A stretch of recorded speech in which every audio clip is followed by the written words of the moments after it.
Bapak Ibu guru hebat, video kali ini saya akan berbagi tentang bagaimana cara merancang kegiatan P5 dengan menyajikan langkah-langkah merancang P5 tersebut.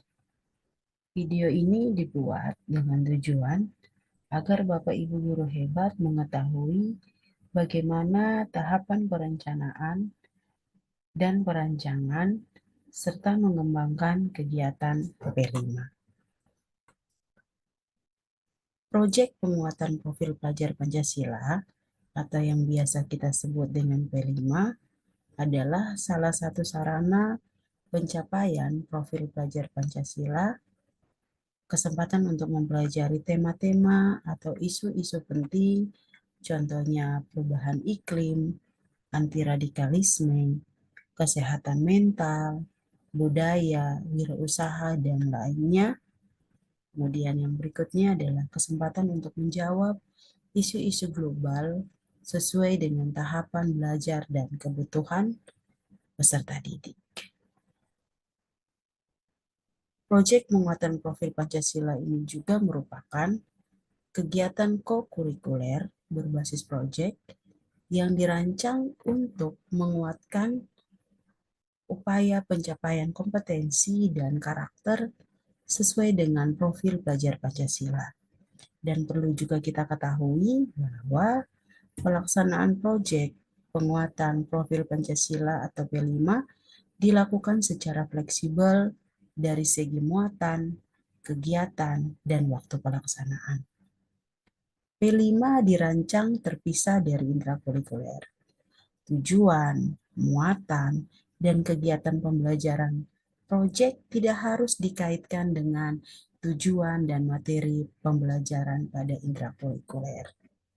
Satuan pendidikan dapat melibatkan masyarakat dan atau dunia kerja untuk merancang dan menyelenggarakan proyek penguatan profil pelajar Pancasila. Dan berikutnya, kita akan mengetahui langkah-langkah perencanaan proyek profil atau langkah-langkah perencanaan P5. Yang pertama, kita terlebih dahulu membentuk tim fasilitator proyek yang dilaksanakan di satuan pendidikan. Kepala satuan pendidikan atau kepala sekolah menyusun tim fasilitator proyek. Tim ini berperan untuk merencanakan dan melaksanakan kegiatan proyek seluruh kelas. Kemudian yang kedua, satuan pendidikan mengidentifikasi tingkat kesiapan satuan pendidikan. Misalkan, kepala sekolah bersama tim fasilitator yang telah dibentuk merefleksikan dan menentukan tingkat kesiapan satuan pendidikan. Atau kita melihat sekolah kita atau satuan pendidikan kita sekarang berada di tingkatan yang mana. Kemudian berikutnya merancang dimensi, kemudian tema, waktu yang dibutuhkan dalam melaksanakan P5. Tim fasilitator menentukan fokus dimensi P5 dan tema proyek serta merancangkan jumlah proyek beserta alokasi waktunya. Dimensi dan tema dipilih berdasarkan kondisi dan kebutuhan satuan pendidikan. Selanjutnya, menyusun modul proyek.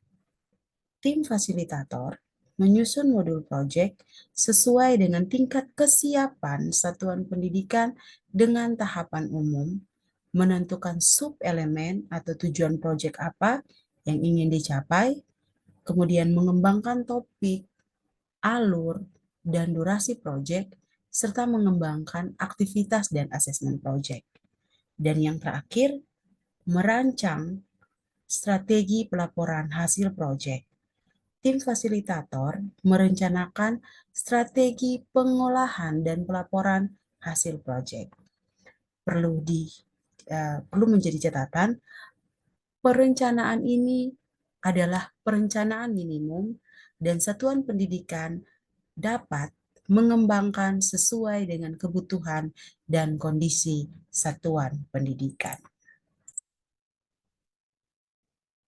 Tahapan implementasi P5 ini ada 4 tahap. Yang pertama adalah tahap awal. Jadi tahap awal ini kita masih diperbolehkan atau satuan pendidikan disarankan untuk menggunakan modul project yang disediakan oleh Kemendikbudristek tanpa penyesuaian atau dengan penyesuaian yang sangat sedikit. Kemudian yang kedua adalah tahap berkembang. Tahap berkembang ini, satuan pendidikan membuat penyesuaian terhadap modul project yang disediakan oleh Kemendikbudristek sesuai konteks lokal dan kebutuhan peserta didik. Dan yang ketiga adalah tahap siap.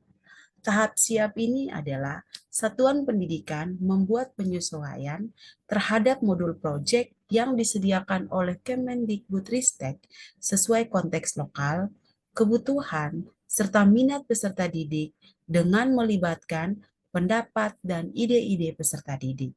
Dan tahap yang terakhir adalah tahap mahir, yaitu mengembangkan ide dan modul project sesuai konteks lokal, kebutuhan, serta minat peserta didik dengan melibatkan pendapat dan ide-ide peserta didik. Berikut ini adalah dimensi elemen dan subelemen dari profil pelajar Pancasila. Untuk lebih jelasnya, Bapak Ibu guru hebat bisa melihat pada panduan yang saya sematkan di deskripsi video ini. Jadi saya kasih contoh, misalkan dimensi beriman dan bertakwa kepada Tuhan Yang Maha Esa dan berakhlak mulia. Dari dimensi ini yang menjadi bagian dari dimensi ini adalah contoh satu, akhlak beragama, kemudian akhlak pribadi, akhlak kepada manusia, dan seterusnya. Di bagian-bagian dimensi ini ada sub elemen atau ada sub bagian dari setiap elemen-elemen yang ada. Misalkan akhlak beragama, sub elemennya adalah mengenal dan mencintai Tuhan Yang Maha Esa, kemudian pemahaman agama dan kepercayaan. Disarankan Bapak Ibu satuan pendidikan mengambil 2 atau 3 dimensi yang relevan dalam 1 tahun pembelajaran.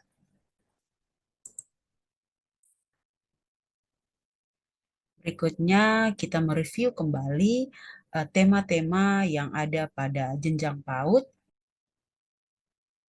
Tema untuk dipilih satuan pendidikan PAUD ada 4. Bapak Ibu hebat dapat melihatnya di sini. Kemudian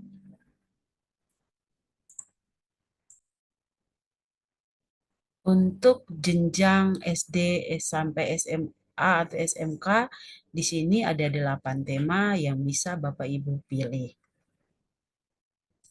Nah, implementasi dari P5 ini dalam 1 tahun ajaran, peserta didik mengikuti P5 yang dilakukan dengan ketentuan sebagai berikut. Untuk jenjang PAUD, ketentuan jumlah tema minimumnya adalah 1-2 proyek profil dengan tema yang berbeda. Kemudian untuk SD atau paket A itu 2-3 tema proyek profil dengan tema yang berbeda. Untuk SMP, MTS, atau paket B dapat memilih 3-4 proyek profil dengan tema yang berbeda. Begitu juga dengan SMA atau paket C untuk kelas 10 itu dapat memilih 3-4 proyek profil dengan tema berbeda, sampai pada SPK itu dapat memilih 2-3 proyek profil dengan tema yang berbeda. Alokasi waktu proyek dapat dilihat sebagai berikut Bapak Ibu guru hebat. Untuk PAUD tidak ada minimal alokasi waktu. Sedangkan untuk SD kelas 1 sampai kelas 5 itu 252 jam pembelajaran, kemudian SD kelas 6 224 pembelajaran, dan seterusnya. Nah, kita tahu bahwa alokasi waktu ini pada pendidikan formal, alokasi waktu P5 yang harus dilakukan itu berkisar antara 20 sampai 30% dari total pembelajaran dalam satuan pendidikan.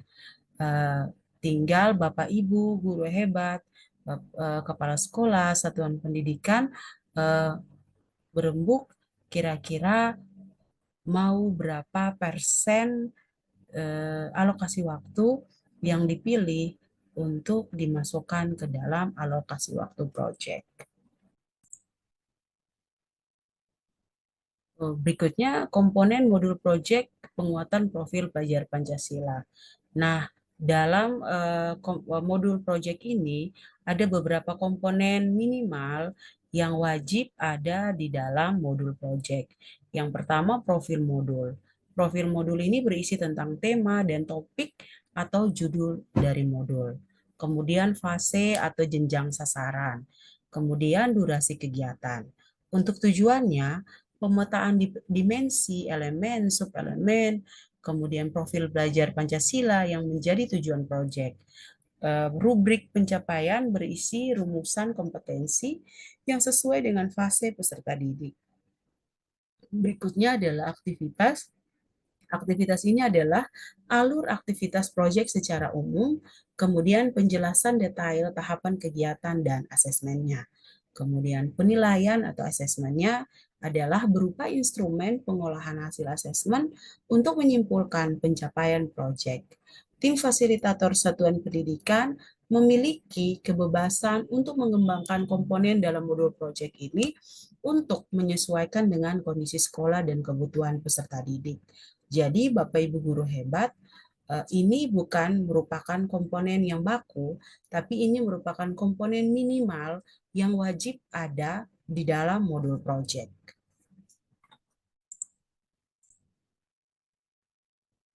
Jadi Bapak Ibu dapat melihat di dalam gambar ini atau bagan ini, contohnya di dalam tujuan.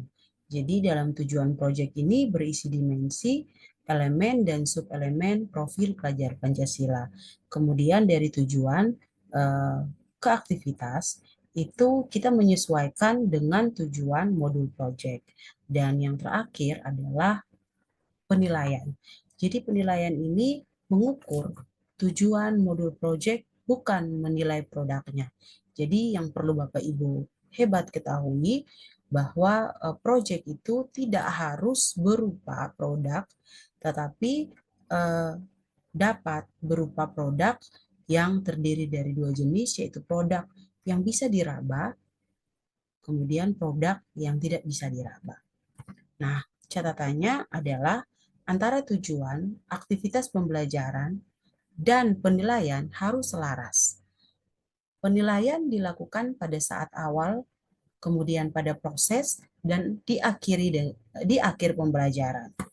Asesmen awal itu dilakukan pendidik untuk mengidentifikasi dimensi, elemen, dan subelemen yang akan dipilih, serta mengidentifikasi capaian fase yang sesuai dengan kemampuan peserta didik. Melihat juga karakteristik satuan pendidikan. Kemudian, modul project diharapkan bisa menumbuh kembangkan nilai-nilai yang terkandung dalam profil pelajar Pancasila. Tidak perlu seluruh elemen dan sub-elemen diambil untuk membuat modul project. Nah, ini adalah contoh pengembangan alur aktivitas project.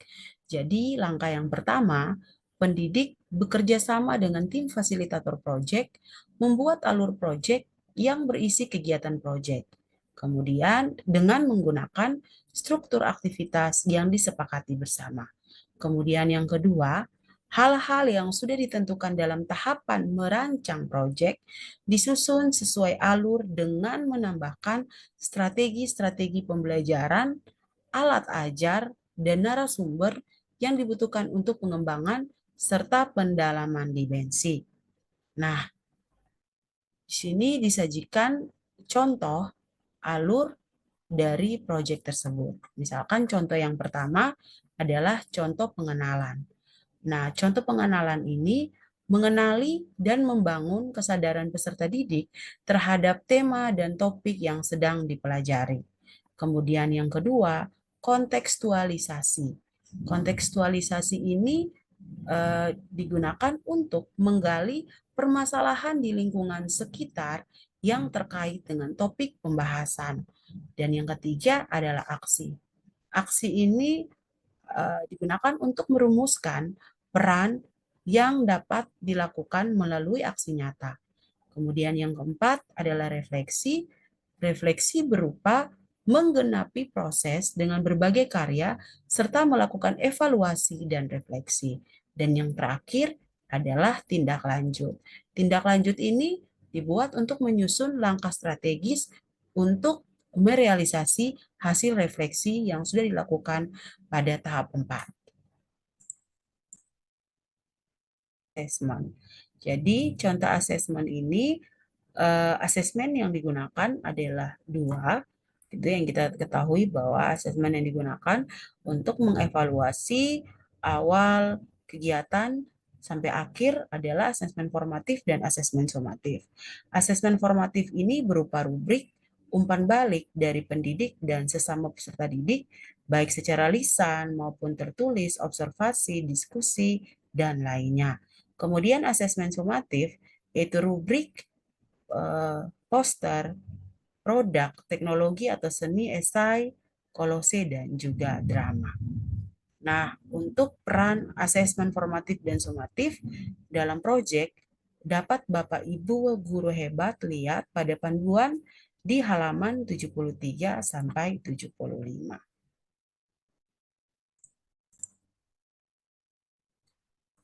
Demikian Bapak Ibu untuk video tentang bagaimana merancang kegiatan P5 dan juga langkah-langkah dalam melaksanakan kegiatan P5.